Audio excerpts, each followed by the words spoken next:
तो गाइस मैं हूं आयुष और आप देख रहे हैं रेसल इंडिया। स्वागत है आपका आज की इस वीडियो में और एक ऐसी वीडियो में जिसका आप लोग इंतजार कर रहे हैं। ऑलमोस्ट 2 साल से मैं इंतजार कर रहा हूं, 2 साल से इसको बनाने का, और एनर्जी कुछ अलग रहेगी because we are back with the episode number 9। I guess 9 ही होना चाहिए, काउंटिंग गलत नहीं होनी चाहिए, ऑफ रेसलमेनिया रिवाइंड। जी हाँ, रेसलमेनिया 24, जहां पे हम पुरानी रेसलमेनियास को बात करेंगे और ऐसे करेंगे कि आप लोगों को जाके रेसलमेनिया की देखने की कभी जरूरत नहीं पड़ेगी अगर आपने नहीं देखी हुई है। कुछ मैचेस होंगे, रेट करेंगे सारे मैचेस को और पेपर व्यू के बारे में बात करेंगे। तो आप किस चीज का इंतजार कर रहे हो, वीडियो को एंड तक जरूर देखते रहो भाई। लाइक बटन दबाना बिल्कुल भी ना भूलना। एम रहेगा 3000 likes. If I am bringing the best possible series back for you guys, तो भाई आप लोगों को लाइक बटन तो दबाना बनता है। और अगली रेसलमेनिया कौन सी होनी चाहिए, let me know in the comments below. एक करके तो मैं जाने वाला हूं नहीं भाई, 2 साल बाद वापस आया हूं तो कुछ ना कुछ इस सीरीज में हम बढ़िया ही करने वाले हैं। स्टार्ट करेंगे और ज्यादा टाइम नहीं वेस्ट करेंगे। चैनल पे नया तो सब्सक्राइब जरूर कर लें, लाइक बटन दबाना ना भूलें। We are back with WrestleMania rewind.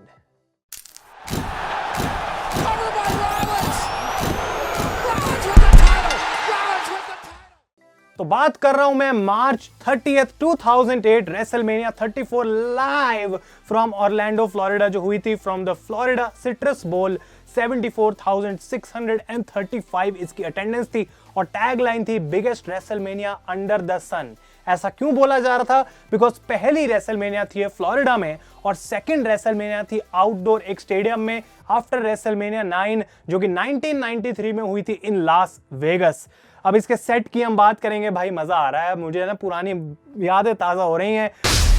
Set की मैं बात करता हूं तो यहाँ पे एक स्टील की रिग लगाई गई थी रिंग के ऊपर, और वो वेदर की प्रिकॉशंस की वजह से थी जिस तरीके से इसका सेट लगाया गया था। और रिंग के ऊपर एक पूरा ऐसे कवर्ड था सब कुछ, ताकि अगर बाय चांस बारिश वारिश होती है तो रिंग में कुछ दिक्कत नहीं आनी चाहिए। और अगर हम दूसरी चीज की बात करें रैंप की साइड की, तो वहां पे पूरा एक होटल की तरह स्ट्रक्चर बना रखा था। कमाल का पायरो था और कुछ कमाल के फैक्ट्स भी मैं इसी के साथ साथ आपको बता देता हूं। 7 जनरेटर्स लगे थे टोटल इस इवेंट को पावर बैकअप देने में। और विंस मैकमैन माना जाता है कि बैकस्टेज बोल रहे थे कि कुछ भी हो जाए, कोई भी कंडीशन, हम सारा बैकअप तैयार रखेंगे, लेकिन ये शो जरूर होके रहेगा। $3 लाख WWE ने सिर्फ इस शो के ऊपर पायरो पे लगा दिए थे भाई, तो ताकि वो उस चीज को प्रेजेंटेशन वाइज कोई कमी ना होने दे सकें। और ये गाइज पहली रेसलमेनिया थी जो कि HD के अंदर फिल्म करी जा रही थी, जो कि बहुत इंटरेस्टिंग बात है। इससे पहले कोई रेसलमेनिया कभी HD में नहीं लाइव स्ट्रीम हुई थी इन द WWE। और अगर इसकी होस्ट की मैं बात करूं शो की, तो वो किम कार्दाशियन थी। और अगर आप उनकी फोटो देखेंगे इस पॉइंट पे, तो भाई बिल्कुल ही अलग किम कार्दाशियन कोई लग रही थी मुझे, तो जो आज की डेट में हमें देखने को मिलती है। सब कुछ बदल चुका है, अब समझने वाले समझ गए। तो हम टाइम नहीं वेस्ट करते, अब इससे आगे अपने फर्स्ट मैच में जाएंगे। सिट्रस बोल कमाल का लग रहा है, दिन हो रहा है, ऑलमोस्ट फ्लोरिडा में हवा चल रही है। And the first match was Belfast brawl between JBL and फिनले। और इसकी स्टोर लाइन बहुत अच्छी थी भाई, मतलब ये स्टोर लाइन में बताया गया था कि हॉर्न्स वॉगल जो है वो विंस मैकमैन के इलिजिटिमेट सन है, यानी कि उनके बेटे हैं पर किसी और के साथ, उनकी वाइफ के साथ नहीं। और इसकी वजह से जो JBL है स्टोरी के अंदर इन्वॉल्व हो गए थे और उन्होंने डिस्ट्रॉय कर दिया था हॉर्न्स वॉगल को। लेकिन बाद में स्टोरी में पता लगा था कि फिनली का बेटा है हॉर्न्स वॉगल, ना कि विंस मैकमैन का। तो विंस इतने टाइम से जबकि एम्बैरस हो रहे थे स्टोरी में, उनका कुछ यहाँ पे गलती भी नहीं थी, और इस वजह से यहाँ पे वो बेलफास्ट ब्रॉल मैच सेटअप कराते हैं बिटवीन फिनली एंड JBL। तो ये मैच काफी डिसेंट था भाई। शुरू में देखने को मिलता है कि ट्रैश कैंस का यूज कर रहे हैं, लिड्स का यूज कर रहे हैं, खुलेआम बजा रहे हैं एक दूसरे के सर के ऊपर। और एक पॉइंट पे यहाँ पे हॉर्न्स वॉगल आते हैं, कैंडो स्टिक से अटैक करते हैं और भाग जाते हैं भाई यहाँ से JBL को अटैक करके। लेकिन फिनली को मौका मिलता है अपनी शलेली यानी कि वो स्टिक यूज करने की, जो कि हम देखते हैं शेमस भी लेके आते हैं। लेकिन फाइनली JBL को यहाँ पे मौका मिलता है, हॉर्न्स वॉगल को पकड़ के उनको एक धरते हैं भाई चांटा। और उसके बाद फिनली जब अपनी सुसाइड डाइव लगा रहे होते हैं तो उनके सर पे बजाते हैं एक बार फिर से ये ट्रैश कैन की लिड। तो थ्रू द टेबल फेंकते हैं। उसके बाद फिनले JBL को, जो कि रिंग में सेटअप करी गई थी टर्न बकल के पास, लेकिन किक आउट कर देते हैं वो। लेकिन मैच की एंडिंग कुछ ऐसी थी कि भाई फिनले जाते हैं, स्टेप्स उठा के कोशिश करते हैं अटैक करने की JBL को, पर JBL मारते हैं कैंडोस्टिक पैरों पे फिनले के, और इससे इनको मौका मिलता है अपना फिनिशर यानी कि क्लोज लाइन फ्रॉम हेल लगाने का। 1 2 3 and JBL defeats फिनले in this Belfast brawl. Rate करूं मैं मैच को तो भाई कुछ इतना ऑनेस्टली कुछ इतना खास नहीं था। इससे बहुत बेटर रेसलमेनिया के ओपनिंग मैचेस हमने देखे हैं, पर उस टाइम पे ये फिनली की वाइब भी थोड़ी अलग थी, हॉर्न्स वॉगल की वाइब अलग थी। होपफुली वो जीतते तो मजा आता, लेकिन मैं इसको रेट करूंगा 2.5 आउट ऑफ 5। अगले मैच की तरफ बढ़ते हैं और ये है सबसे बढ़िया पार्ट भाई, because money in the bank ladder match. क्या वो दिन थे जब इस मैच को रेसलमेनिया में करा जाता था। आई होप कि WWE उस चीज को वापस ले आए। तो पार्टिसिपेंट्स थे यहाँ पे जॉन मॉरिसन जो उस टाइम पे 1/2 of the tag team champions थे, कार्लिटो, शेल्टन बेंजामिन, CM पंक, मिस्टर कैनेडी जो कि प्रीवियस ईयर का मनी इन द बैंक जीते थे, MVP एंड क्रिस जेरिको। और ये वो टाइम है भाई जब WWE में money in the bank briefcase का कोई कलर नहीं था, ब्लैक कलर का ब्रीफकेस था, ऊपर लटकता था। और CM पंक जबकि प्रीवियस ईयर यानी कि रेसलमेनिया 23 में बहुत क्लोज आ गए थे, mister Kennedy still von that match. MVP की आइकॉनिक एंट्रेंस भाई, क्या कमाल का म्यूजिक, वो आ रहे हैं अपना निकल के डांस कर रहे हैं, पोज कर रहे हैं, ब्रिलियंट वो एंट्रेंस यहाँ पे देखने को मिली। और उस टाइम पे WWE की हिस्ट्री में इसने मुझे सरप्राइज करा कि MVP longest raining United states champion थे। क्या अभी भी वही है? आई डोंट थिंक सो, लेकिन आप लोग बताएं भाई मुझे कमेंट्स में। और उसके बाद इंटरकॉन्टिनेंटल चैंपियन क्रिस जेरिको, और उस पॉइंट पे जेरिको क्या यंग लग रहे हैं भाई, हम ऑलमोस्ट 16 साल पुरानी बात कर रहे हैं, मार्च 2008 की यहाँ पे। तो ये मैच स्टार्ट होता है और ऑब्वियसली यहाँ पे हम मेजर जो स्पॉट्स थे उन्हीं को डिस्कस करेंगे और फिर जो अल्टीमेट मैचेस हैं, क्लासिक मैचेस, उनको हम और प्ले बाय प्ले में लेके जाएंगे।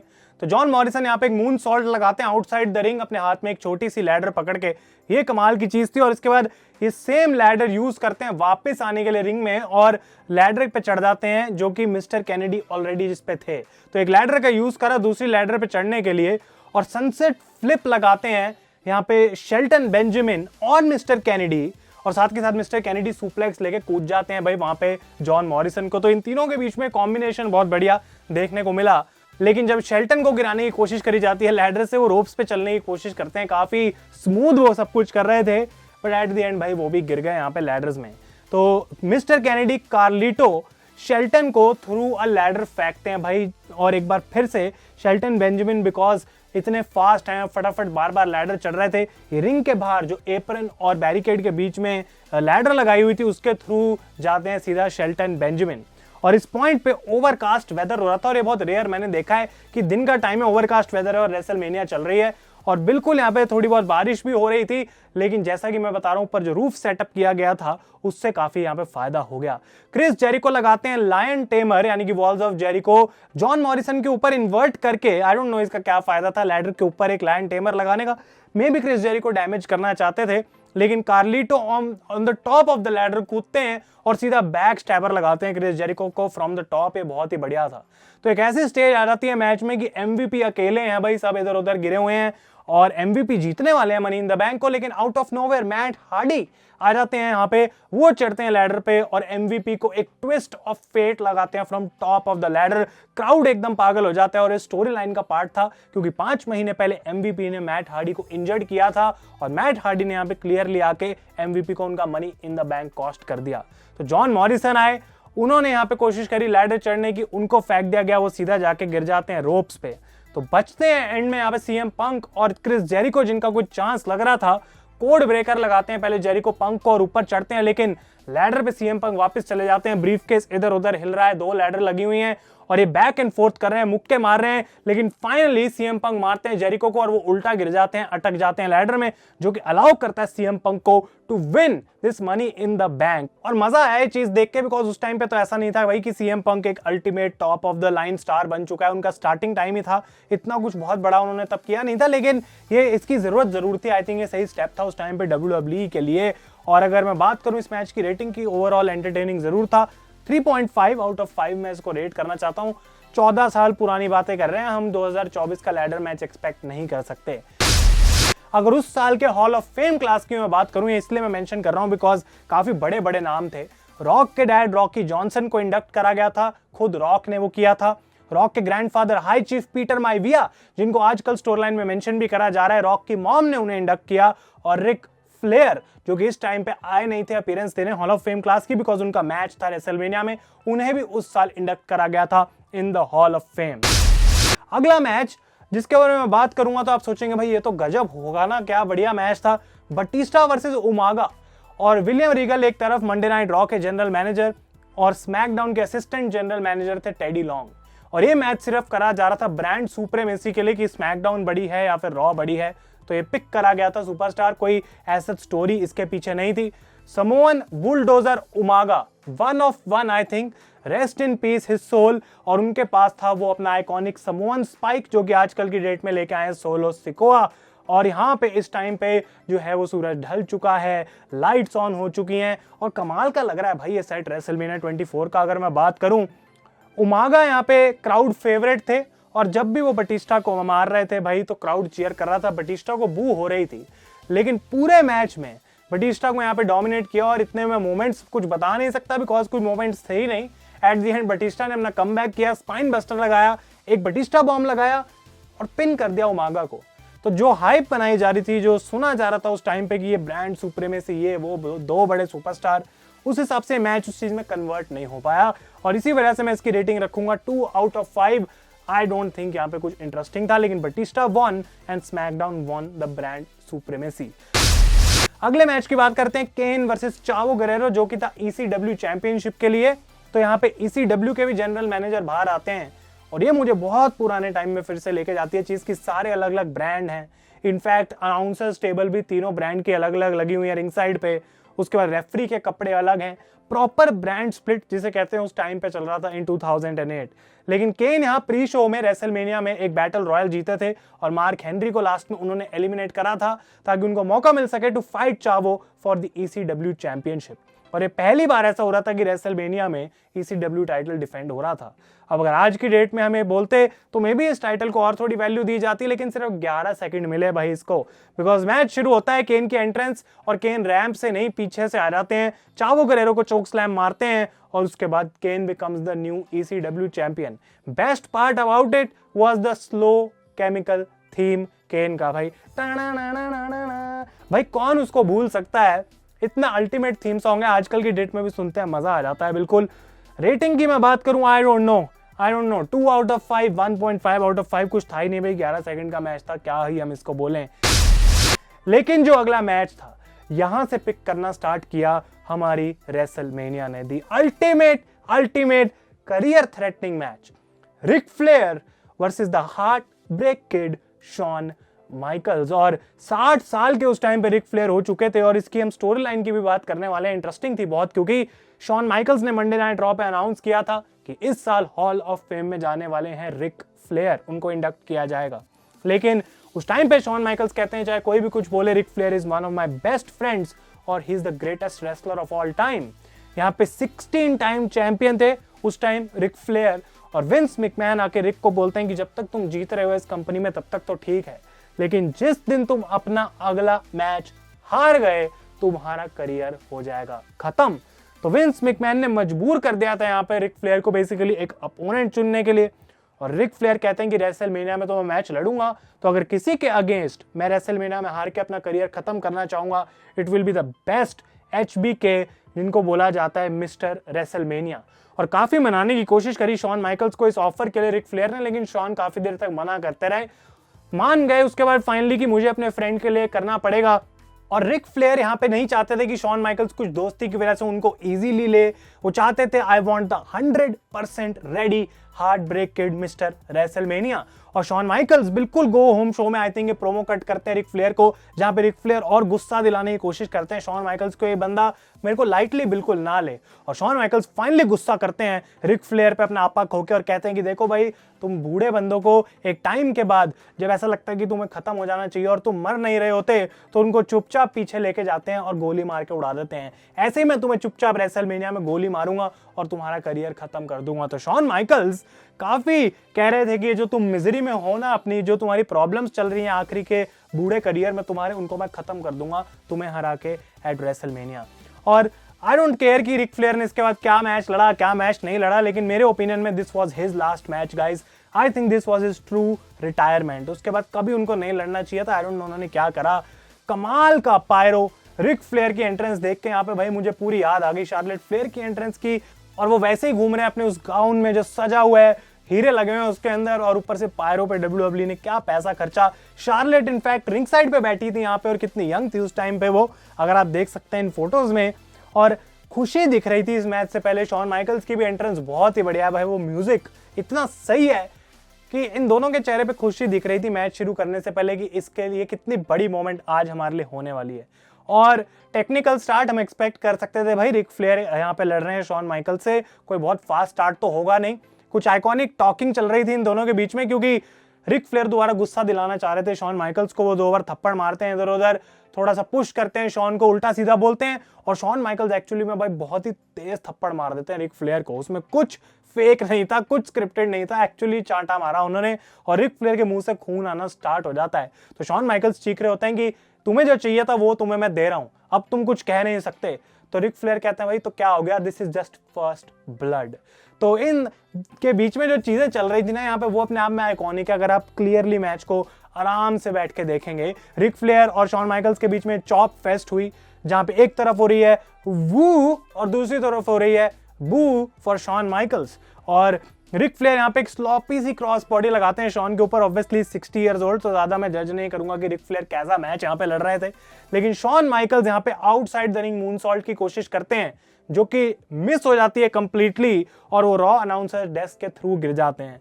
और इसके बाद पूरे मैच में वो अपनी रिब्स को सेल कर रहे थे कि मेरे को इंजरी हो गई है, और 8 काउंट पे वो मुश्किल से वापस आ पाते हैं। फ्लेयर यहाँ पे एक स्टैंडिंग वर्टिकल सुप्लेक्स लगाते हैं, और अब मैं आपको बोल रहा हूं भाई, चाहे जितनी भी एज हो, कुछ भी हो, लेकिन जो यहाँ सुप्लेक्स लगाई, जो सारी टेक्निक्स लगाई रिक फ्लेयर ने 60 साल के होने के बाद भी, बहुत सारे कमाल के रेसलर्स भी जो है ना वो नहीं लगा पाते। लेकिन सेकंड गो में शॉन माइकल्स की मूनसॉल्ट यहाँ पे कनेक्ट हुई outside the ring on Rick Flair, और उसके बाद वो अपना कमबैक करने की कोशिश करते हैं, लेकिन साथ के साथ वो अपने आप को ज्यादा स्ट्रांग नहीं दिखा रहे, अपनी रिब्स को सेल भी कर रहे हैं। किप अप करते हैं वो अपना, और उसके बाद एल्बो लगाते हैं फ्रॉम द टॉप रोप, लेकिन स्वीट चिन म्यूजिक के लिए जब वो जाते हैं तो हेजिटेट कर जाते हैं कि यार मैं इसको मार कैसे सकता हूं, ये तो मेरा इतना अच्छा दोस्त है। वो इमोशन शॉन माइकल्स का दोबारा बाहर आ जाता है, लेकिन रिक फ्लेयर इसका फायदा उठा लेते हैं, because Rick Flair is the dirtiest player in the game. वो फिगर 4 लॉक इन करते हैं यहाँ पे 2 बारी, और काफी कमाल का यहाँ पे भाई ये सबमिशन होल्ड था। पहले भी शॉन माइकल्स बहुत बुरे तरीके से, बहुत मुश्किल से ही इसको ब्रेक कर पाते हैं, और सेकंड टाइम तो उनको और भी ज्यादा दिक्कत हुई। तो पहले रिब्स तो इंजर्ड थी, उसके बाद लेग्स पे भी यहाँ पे रिक फ्लेयर ने अटैक करा, लेकिन रोप ब्रेक के बाद यहाँ पे एक चॉप ब्लॉक भी मारते हैं रिक फ्लेयर टांगों पे शॉन माइकल्स की। तो 2 बॉडी पार्ट्स को कंट्रोल किया, और शॉन माइकल्स को जब दिक्कत हो रही थी काफी आउट ऑफ नोवेयर, उन्होंने लगा दी एक sweet chin music, but Ric Flair kicks out. तो ये मैच यहाँ पे बिल्कुल पिकअप कर रहा था, पता लग रहा था कि थोड़ा अपनी फाइनल स्टेजेस में आ रहा है, और उसके बाद दोबारा कोशिश करते हैं यहाँ पे कि शॉन माइकल्स की अब मैं लगाऊंगा एक और स्वीट चिन म्यूजिक और खत्म कर दूंगा सब कुछ, लेकिन रिक फ्लेयर उठते ही नहीं है बहुत देर तक। और जब फाइनली शॉन माइकल्स जाते हैं कि भाई उठ, तू उठ क्यों नहीं रहा है, रिक फ्लेयर को दिक्कत हो रही थी, तो रेफरी को डिस्ट्रैक्ट करते हैं रिक, और लो ब्लो कर देते हैं अपनी लेग से शॉन माइकल्स को यहाँ पे। लेकिन तब भी शॉन माइकल्स करते हैं किक आउट, और उसके बाद फिगर 4 लगा देते हैं रिक फ्लेयर के ही ऊपर। तो उन्हीं का मूव उन पे लगाया, ये भी बहुत आइकॉनिक था भाई, जिस तरीके से बहुत मुश्किल हुई रिक फ्लेयर को उस कंडीशन में अपनी रोप ब्रेक करने की। तो हालत इस पॉइंट पे दोनों की खराब हो रही थी, लेकिन रिक फ्लेयर भाई जो डर्टीएस्ट माइंड चल रहा है कि मैं क्या कर सकता हूं, वो अभी भी चल रहा है सही बिल्कुल, क्योंकि वो रेफरी को डिस्ट्रैक्ट करते हैं। रोप ब्रेक करने के टाइम वो टर्न बकल खींच लेते हैं साथ के साथ, और रेफरी का ध्यान जो है वो टर्न बकल की तरफ पे जाता है, और उनकी आंखों में मार देते हैं शॉन माइकल्स की चुपचाप से। तो चॉप फेस्ट चलती है दोबारा यहाँ पे इन दोनों के बीच में, लेकिन स्वीट चिन म्यूजिक बहुत पास से ही खड़े खड़े शॉन माइकल्स एकदम से लगा देते हैं रिक फ्लेयर को। ज्यादा उनके पास डिस्टेंस नहीं था, तो इतना कनेक्शन बढ़िया नहीं था, but Shawn hit him with a sweet chin music. और उसके बाद आती है iconic moment which goes down in the history of WrestleMania, कि शॉन माइकल्स को पता है कि अब चीजें खत्म होने वाली हैं, शॉन माइकल्स के चेहरे पे वो सैडनेस है, शॉन माइकल्स को पता है मेरा दोस्त का करियर खत्म होने वाला है, और वो बहुत मुश्किल से अपनी लेग और रिब्स को कंट्रोल करते हुए उठते हैं। वो देखते हैं रिक फ्लेयर की तरफ, वो काउंट डाउन करते हैं अपने स्वीट चिन म्यूजिक की लेग्स का, and he says I am sorry but I love you. और उसके बाद वो मारते हैं एक sweet chin music Ric Flair के ऊपर, और उसी समय जबकि उन्होंने पिन तो किया रिक को, लेकिन इमीडिएट रिग्रेट था उनकी आंखों में। वो उनको पिन करके हरा चुके हैं, और साथ के साथ उनको लेटे लेटे गले मिल जाते हैं, उनके फोरहेड पे किस करते हैं, because he knows that he ended his friend's best career. I don't think कि 60 साल में कोई बंदा इतना अच्छा मैच दे सकता है, अनलेस वो अंडरटेकर या रिक फ्लेयर हो। इट इज अनबिलीवेबल जो यहाँ पे इस एज में भी आके रिक ने मैच दिया, जबकि कह सकते हैं हाँ कि 80-90% जो मैच है वो शॉन माइकल्स की वजह से हुआ, लेकिन overall it was a amazing story line, और जो यहाँ पे एंडिंग थी वो परफेक्ट थी। और जैसा कि मैंने पहले बोला, मेरे लिए तो भाई यही रिक फ्लेयर का आखिरी मैच है। 4.5 आउट ऑफ 5 मैं इसको रेट करूंगा। आई डोंट थिंक ये 5 आउट ऑफ 5 था just because of how the match was, लेकिन बहुत लोग इसको 5 आउट ऑफ 5 क्लासिक भी दे सकते हैं, मैं ये बात में कोई डिसएग्री ज़्यादा करूंगा नहीं। तो मैच के बाद रिक फ्लेयर को ऑब्वियसली बहुत बड़ी ओवेशन मिली, लोग बहुत खुश हुए रिक फ्लेयर को यहाँ पे देख के, और वो सारी अपनी फैमिलीज को मिलते हैं। इतना ज़्यादा पायरो शो बज रहा था भाई यहाँ पे, बहुत ही ज़्यादा पायरो चला दिया उन्होंने रिक फ्लेयर के लिए, जो कि काइंड ऑफ हम कह सकते हैं था भी deserving, but what an iconic and. इसके बाद आते हैं मैच नंबर अपने 6 पे, जो कि था प्लेबॉय बनी मेनिया लंबर जैक मैच। और स्नूप डॉग थे यहाँ पे अपनी मिनी मर्सिडीज में आते हैं, वो इंट्रोड्यूस करते हैं सारी लंबर जैक्स को। बहुत फनी था ये। तो एक तरफ टीम थी एशली मसारो और मरिया की, जो कि बैक टू बैक ईयर्स में दोनों प्लेबॉय के कवर पे थी ऑन द मैगजीन, और दूसरी तरफ थी विमेंस चैंपियन बेथ फिनिक्स के साथ मेलिना, और इनके साथ थे सेंटिनो मरेला। अब सबसे फनी ये चीज हुई, मैंने आपको स्टार्टिंग में बोला था कि 7 जनरेटर जो है वो यूज करे गए थे इस शो में एज अ बैकअप। किसको पता था कि इस मैच में, जो कि वैसे भी सबसे बेकार ही मैच होने वाला था पूरे शो पे, यहाँ ही जनरेटर की जरूरत पड़ जाएगी।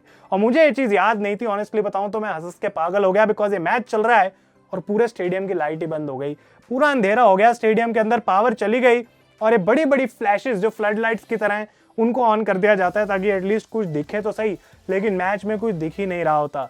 और इसकी एंडिंग भी बहुत वियर्ड थी भाई, क्योंकि सेंटिनो मरेला कोशिश कर रहे थे हेल्प करने की मरिया की, लेकिन जेरी लॉलर कमेंट्री से आते हैं यहाँ पे हेल्प करने और अटैक करते हैं सेंटिनो को, जिसकी वजह से बेथ फिनिक्स और मेलिना जीत जाती हैं। मैच के बाद स्नूप भी सेंटिनो को अटैक करते हैं और मरिया को किस भी कर देते हैं। तो फायदा क्या हुआ भाई सेंटिनो का यहाँ पे आने का, सब कुछ तो स्नूप डॉग ले गए, पैसा ही सब कुछ होता है। और इसकी रेटिंग है 1 out of 5 गाइस, क्योंकि क्या ही मैं इसको रेट करूँ, आधा मैच दिखा नहीं और जो दिखा उसमें कुछ फायदा नहीं हुआ। व्यू वॉज गुड, बट जो है वहां पे अंधेरा हो गया थोड़ा ज्यादा। मैच नंबर 7 पे आते हैं, वही मजाक से आगे बढ़ के, एंड अनदर आइकॉनिक मैच, मैं क्या ही इसकी बात करूं। John Cena versus Randy Orton versus triple H for the WWE championship. Unbelievable story line मैं आपको बताऊंगा भाई, आपके रोंगटे खड़े हो जाएंगे अगर आपको स्टोरी लाइन नहीं पता। यहाँ पे रैंडी ऑर्टन चैंपियन थे, और इससे पिछले साल की जो रेसलमेनिया थी, रेसलमेनिया 23, वो ट्रिपल एच ने मिस कर दी थी बिकॉज ऑफ इंजरी। रेसलमेनिया के थोड़े टाइम बाद जॉन सीना ने अपनी right pectoral muscle, same injury as Cody Rhodes जो हुई थी वो उनको भी हुई, उनकी पेक मसल जो है वो पूरे तरीके से टॉन थी, सीना वाज आउट। तो जॉन सीना, ये वो 2008 की रॉयल रंबल है, वो आइकॉनिक रिटर्न, जिसको one of the best return माना जाता है, कि triple H almost royal rumble जीतने वाले हैं, लेकिन जॉन सीना का रिटर्न होता है, वो आके एलिमिनेट करते हैं उनको और जीत जाते हैं Royal Rumble to challenge Randy as the number 1 contender. लेकिन John Cena being John Cena कहते हैं भाई देखो, मैं रेसलमेनिया तक रुकना नहीं चाहता, मैं नो वे आउट में ही चैलेंज कर दूंगा रैंडी को फॉर द टाइटल। लेकिन यहाँ पे रैंडी ऑर्टन जानबूझ के डिस्क्वालीफाई करा लेते हैं अपने आप को मैच को जीतने के लिए, because he slapped the referee. Obviously Randy Orton है भाई, कुछ तो उल्टा करना ही वाला थे, तो यहाँ पे चांटा मार दिया, रेफरी को DQ करा लिया। तो जॉन सीना की ये स्टैंडिंग थी, और दूसरी तरफ ट्रिपल एच एलिमिनेशन चेंबर जीत के नंबर 1 कंटेंडर बन गए थे, और उनको भी रैंडी ऑर्टन ही चाहिए था। तो जॉन सीना ने यहाँ पे रैंडी ऑर्टन को एक मंडे नाइट रॉ मैच में हराया था, और स्टिपुलेशन यही थी कि अगर सीना इस पॉइंट पे हरा सकते हैं ऑर्टन को, तो उनको ट्रिपल एच वर्सेस ऑर्टन के मैच में ऐड कर दिया जाएगा। और इस ऑर्टन वर्सेस सीना मैच में स्पेशल गेस्ट रेफरी थे ट्रिपल एच। तो ये आपको जाके देखना पड़ेगा अगर किसी को देखना है, but John Cena von that match, और उनको ऐड कर दिया गया था इस मैच के अंदर, इस वजह से ये एक ट्रिपल थ्रेट मैच बना। अब जॉन सीना की एंट्रेंस भाई थोड़ी वियर्ड थी यहाँ पे, आजकल की डेट में हम चीजें देखते नहीं है, लेकिन कूल भी थी उसी रीजंस की वजह से, बिकॉज एक लाइव बैंड प्ले हो रहा है, जॉन सीना की थीम बज रही है, डांसर्स हैं वहां पे, और काफी टाइम बाद मुझे रियलाइज हुआ कि ये तो सीना का थीम बजा रहे हैं भाई, पूरा अपना वो शादी वाला जो होता है ना, राजा बैंड, ये बैंड, वो बैंड, उस टाइप का सब देखने को यहाँ पे मिला। पर सीना अपनी एंट्रेंस करते हैं उसके बाद, और आते हैं बाहर यहाँ पे ट्रिपल एच भाई अपने वो पुरानी आइकॉनिक लंबे बालों वाली लुक लेके, क्या लुक थी यहाँ पे ट्रिपल एच की। और रैंडी ऑर्टन का I hear voices in my head, नहीं भाई, no voices, it was burn in my light, वो भी एक अंडररेटेड कमाल का थीम सॉन्ग है। उस टाइम पे रैंडी ऑर्टन के गिमिक को परफेक्टली सूट करता था, और मैंने स्पेशली गूगल पे जाके देखा कि इस रेसलमेनिया के टाइम पे Randy Orton was just 28 years old. भाई क्या बात है, क्या बात है, 28 इयर्स ओल्ड के थे रैंडी ऑर्टन, कितने यंग थे उस टाइम पे, अपनी पीक पे थे सारे लोग भाई। तो ट्रिपल थ्रेट मैच माने कि नो डिस्क्वालिफिकेशन, मैच स्टार्ट होते ही डबल एटीट्यूड एडजस्टमेंट की कोशिश करते हैं यहाँ पे सीना, पर ऑब्वियसली वो लगनी थी नहीं। ऑर्टन क्रॉस बॉडी मारते हैं यहाँ पे फ्रॉम द टॉप रोप, और ट्रिपल एच ने अपने कंधों पे बिठा रखा होता है सीना को, तो ये भी एक तीनों सुपरस्टार को इन्वॉल्व करने वाला मूव था। ठीक ठाक पेस पे मैच स्टार्ट हुआ है, स्लो नहीं था बिल्कुल भी किसी एंगल से। डबल विंटेज डीडीटी मारते हैं Randy Orton on John Cena और उसके बाद आरकेओ मिस करते हैं वो सीना के ऊपर। तो यहाँ पे सीधा ही शुरू हो गए थे अपने फिनिशर्स या सिग्नेचर मूव्स की तरफ देख रहे थे। लेग ड्रॉप लगाते हैं John Cena from the top rope on Randy Orton, but अपना एसटीएफ सबमिशन जो है वो यहाँ पे लॉक इन नहीं कर पाते। और मैं देख रहा था कि सीना का भाई वो टॉप रोप से जो लेग ड्रॉप था वो भी मुझे नॉस्टैल्जिया दे रहा था, वो कमाल का मुझे मूव लगता है। तो सबको मौका दिया जा रहा था, थोड़ा सा ऑर्टन को कंट्रोल, फिर सीना को कंट्रोल, अब मौका है ट्रिपल एच का, उनको थोड़ा कंट्रोल मिला बट उनको पड़ जाती है यहाँ पे एक आरकेओ और वो रिंग से बाहर रोल हो जाते हैं, यानी कि पिन का मौका ऑर्टन को नहीं मिला। रैंडी ऑर्टन को फाइनली जॉन सीना यहाँ पे अपनी एसटीएफ लॉक करते हैं, लेकिन ट्रिपल एच ही खींच लेते हैं रैंडी ऑर्टन को और उनका हाथ खींच के रोप पे रख देते हैं ताकि रोप ब्रेक यहाँ पे हो सके। तो इस रोप ब्रेक के बाद जॉन सीना को स्टेप्स में फेंकते हैं रिंग साइड पे, यहाँ ट्रिपल एच अंदर जाते हैं रैंडी पे अपना फोकस बनाने, और John Cena comes back right away और वो एसटीएफ लॉक इन कर देते हैं यहाँ पे रैंडी ऑर्टन के ऊपर, जब ट्रिपल एच ऑलरेडी एक इंडियन डेथ लॉक में लगा के रखते हैं रैंडी ऑर्टन को। ये मैंने जिम रॉस से सुना, मुझे और कोई तो इस मूव का नाम नहीं बता सकता था, बट वो खुद कहते हैं ये सबमिशन रेयरली यूज होता है, एक इंडियन डेथ लॉक पहली बार मैंने सुना। जॉन सीना यहाँ पे ऑब्वियसली एसटीएफ के अंदर रख के बैठे हैं रैंडी ऑर्टन को, लेकिन ट्रिपल एच उसको फाइनली ब्रेक करते हैं और एक क्रॉस फेस में खुद के सबमिशन में जॉन सीना को डाल देते हैं, वो भी ब्रेक हो जाता है, बट डैमेज तो यहाँ पे हो गया, तीनों सुपरस्टार्स को सबमिशन में लगाया गया। लेकिन जॉन सीना को तो हम जानते ही हैं भाई, उस टाइम पे सुपर सीना है, कमबैक करता रहेगा, बार बार फाइव नकल शफल वो लगाते हैं। उसके बाद एटीट्यूड एडजस्टमेंट मिस हुई और ट्रिपल एच जिसका फायदा उठा के एक स्पाइन बस्टर लगाते हैं followed by a pedigree. But interesting चीज यहाँ पे ये थी कि Randy Orton outside the ring थे, उन्होंने देखा कि ट्रिपल एच जीतने वाले हैं इस मैच को और वो भागते हुए आते हैं, पंट लगा देते हैं यहाँ पे सीधा ट्रिपल एच को while he was spinning John Cena, और वो अपने ना चाहते हुए गिर जाते हैं जॉन सीना के ऊपर और इस अनजाने में ही पिन कर देते हैं सीना को to retain his WWE championship. कमाल की एंडिंग थी। और एक चीज मैं बोलना चाहता हूं कि हम 16 साल पुरानी बात कर रहे हैं, तो ऐसा नहीं है कि WWE उस टाइम पे वैसी थी जैसी आज है कि हमें बार बार किकआउट पे किकआउट फेस्ट देखने को मिलेगी। एक चीज जो मैंने नोटिस करी इस रेसलमेनिया में, फिनिशर इज अ फिनिशर। बहुत ही रेयर हो रहा था कि कोई फिनिशर पे किकआउट करी जा रहा है बार बार। तो एक यहाँ पे पेडिग्री पड़ी तो सीना ने कोई किकआउट नहीं करा, ट्रिपल एच को पंट पड़ा, वो आउट ऑफ द मैच हो गए और यहाँ पे रैंडी ऑर्टन रिटेन कर लेते हैं अपना टाइटल, जो कि उस टाइम पे आई थिंक एक सरप्राइजिंग रिजल्ट था। इतनी लंबी स्टोरी हुई कि भाई ट्रिपल एच और सीना में से ही कोई जीतेगा, but Randy ended up retaining. और इस मैच की मैं रेटिंग दूंगा 4 out of 5 without a doubt. ये मुझे बहुत ही बढ़िया मैच लगा भाई, जो स्टोरी थी plus what we saw at WrestleMania. जो को मेन इवेंट में मैच था इस शो के, वो था the biggest athlete in the world versus the best fighter in the world, यानी कि big show versus Floyd Mayweather. और इस मैच की भी स्टोरी लाइन बहुत कमाल की थी भाई, बिकॉज स्टोरी में फ्लॉयड मेवेदर बचाते हैं रे मिस्टीरियो को और बिग शो को आके वो अटैक करते हैं रॉ पे, मुक्का मार के वहां से भाग जाते हैं, बिग शो के मुंह से खून निकल जाता है और ये दिखाया जाता है कि बिग शो भी भाग रहे हैं भाई, पूरे तेजी से यहाँ पे पकड़ने की कोशिश कर रहे हैं मेवेदर को। तो चैलेंज करते हैं वो मेवेदर को इस मैच के लिए, जो कि आइकॉनिक मैच होने वाला था। स्टोरी लाइन में दिखाया जा रहा था कि $20 मिलियन पे करे जा रहे हैं यहाँ पे फ्लॉयड मेवेदर को इस मैच को लड़ने के लिए, जो कि सच नहीं था, ऑब्वियसली स्टोरी लाइन थी। नो डिस्क्वालिफिकेशन ये मैच था और फ्लॉयड मेवेदर के साथ, फ्लॉयड मनी मेवेदर सॉरी के साथ यहाँ पे उनकी पूरी टीम आती है और पिनफॉल सबमिशन या नॉकआउट से मैच जो है वो खत्म हो सकता था। तो यहाँ पे एंट्रेंस देखने को मिली मेवेदर की, आसमान से पैसा गिर रहा है, ऑब्वियसली टिपिकल वो ग्लव्स पहन के यहाँ पे आए हुए हैं और वो अपने सिल्वर कप में से यहाँ पे पी रहे हैं, 1-2 पंचेस मार के बिग शो को, और बिग शो यहाँ पे आके भागते हुए आते हैं, हट जाते हैं रास्ते से मेवेदर, लेकिन कोई मेवेदर का जो बंदा था वो गिर जाता है बुरे तरीके से बाहर।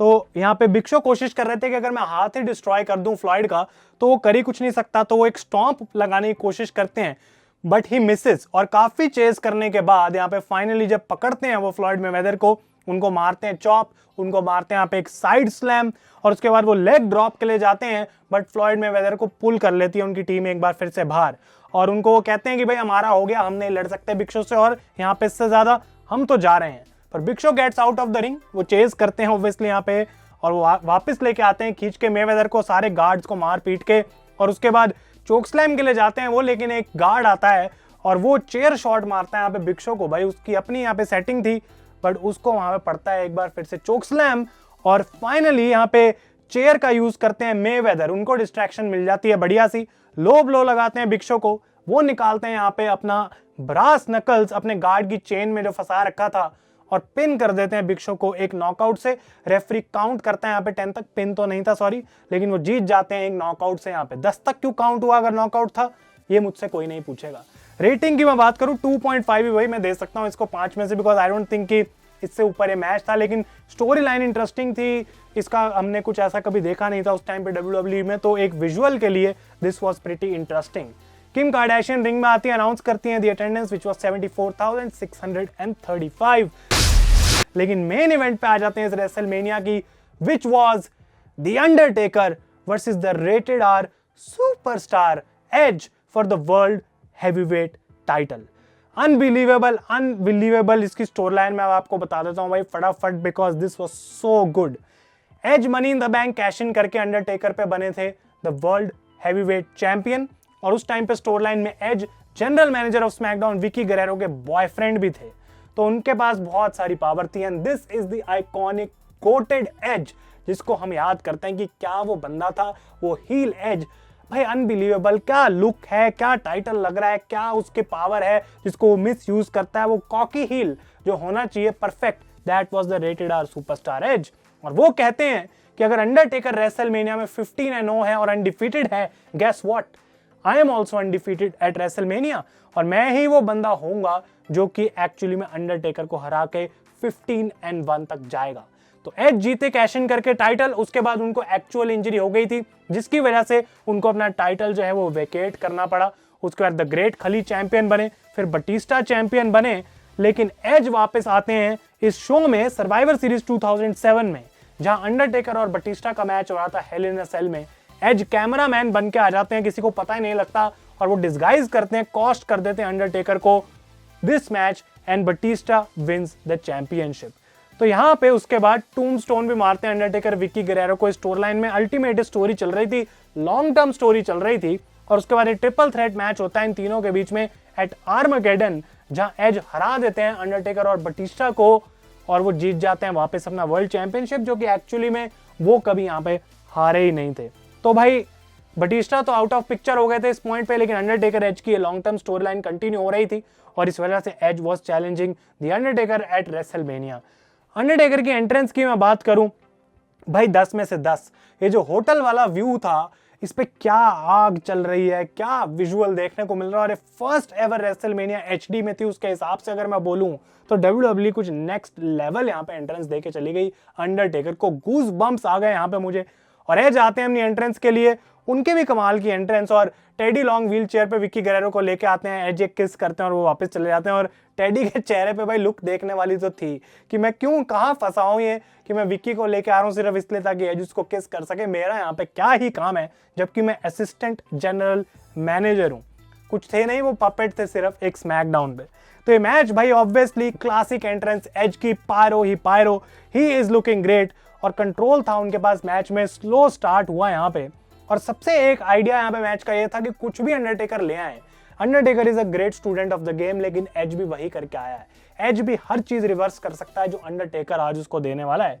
तो एज को यहाँ पे अंडरटेकर टॉस कर देते हैं, टॉप रोप से रिंग के बाहर फेंक देते हैं, और उसके बाद वो अपनी iconic 10 out of 10 Undertaker dive लगाते हैं, जो आई डोंट थिंक किसी और सुपरस्टार पे उतनी कूल कभी लग भी सकती है। Undertaker dive on Edge outside the ring, लेकिन इसके बाद फ्रंट रो में फैंस के ऊपर ही भाई एज फेंक देते हैं अंडरटेकर को, और उसके बाद बॉस्टन क्रैब लगाते हैं। तो अंडरटेकर की लोअर बैक पे वर्क किया जा रहा था, वो इंजरी एंगल यहाँ पे चल रहा था। अंडरटेकर अपना कमबैक करने की कोशिश करते हैं, लेकिन एज उनके बिग बूट पे रिवर्स करके उनको एक ड्रॉप किक मारते हैं, और उसके बाद एक चोक स्लैम को रिवर्स करके एग्जीक्यूशन लगाते हैं। तो जैसा कि मैंने कहा, this match was all about reversing Undertaker's move. Spear मारने की एज कोशिश करते हैं इसके बाद, बट उसको अब अंडरटेकर रिवर्स करते हैं into a choke slam, but यहाँ पे होता है किक आउट।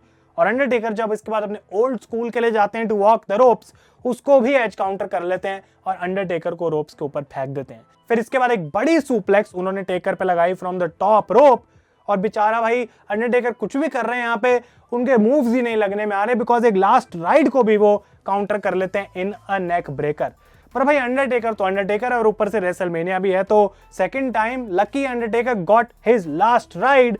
लेकिन टूम्बस्टोन की जब बारी आई तो एज ने उसको भी भाई काउंटर कर लिया। काउंटर करके टूम्बस्टोन तो नहीं लगाने दिया, लेकिन अंडरटेकर ऐसा लग रहा था अपनी सारी मिस्टेक्स को सही कर रहे हैं। दोबारा ओल्ड स्कूल ट्राई करी, second time Undertaker second time champion थे इस मैच के अंदर।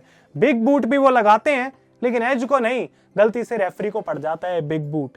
तो रेफरी भाई चला गया और ऑब्वियसली एज तो हील है, जो करेगा करेगा। एज यहाँ पे लो ब्लो मारते हैं अंडरटेकर को, उसके बाद कैमरामैन को थप्पड़ मारते हैं बाहर जाके, और इस कैमरे से भी अटैक करते हैं अंडरटेकर को। उनको सर्वाइवर सीरीज की वो थॉट्स वापस दे रहे थे कि मैंने तुम्हें कैमरे से अटैक किया था। एज यहाँ पे अंडरटेकर के मूव टूम्बस्टोन पाइल ड्राइवर लगाने की कोशिश करते हैं, but Undertaker delivers it instead, और second time lucky Undertaker hits the tombstone pile driver. और जबकि रेफरी था नहीं, इस लंबी रैंप पे भागते आ रहे हैं चार्ल्स रॉबिन्सन, और वो फाइनली भाई इनको लगा अच्छा खासा टाइम 1 मिनट का, भागते भागते आए, रिंग में आए, 1 2, बट एज किक्स आउट। और भाई ये थी वो मोमेंट जब लग रहा था कि व्हाट द हेल, अंडरटेकर की स्ट्रीक यहाँ पे क्या खत्म हो सकती है, बिकॉज उस साल बहुत रूमर्स आ भी रहे थे क्या एज वो सही बंदा हो सकता है who should have ended Undertaker's streak.